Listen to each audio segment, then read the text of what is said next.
মুসলমান ফানি দিতে ফানি ছিড়ে দে, হ্যাঁ খদিন কিনলে দরকার খবর আমি ফানি নছিল না, আরে নসি না ফাল্লা ছিলেন না, খদিন কিনলে দরকার কিতাব আছে দি সুবহানাল্লাহ। আর সুন্নিয়ত কলে জিন গরিং কিতাবের বাড়ে না দেখি ভিতরে আছে সুবহানাল্লাহ। আর কিতাব পড়নো ওটা বায়াতে শরীফ দালাইলুন নবুওয়া খন্ড নাম্বার 7 পৃষ্ঠা নাম্বার 264 কুলি সাগু কিতাব তো না ফরজ।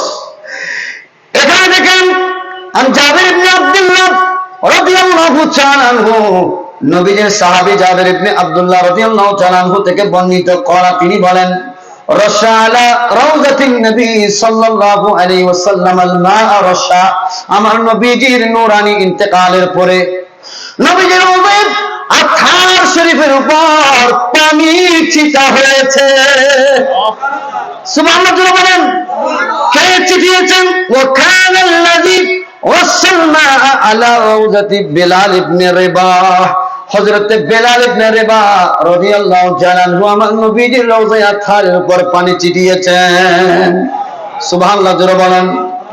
কিভাবে ছিটিয়েছেন? বিকুরবাতিন বাদা মিন কিবালি রাসিহি মিন শাক্কাতিল আইমান হাত্তা ইনতাহা ইলা রিজলাই, অর্থাৎ মাথা থেকে শুরু করে পা মুবারক পর্যন্ত। সুবহানাল্লাহ বলেন।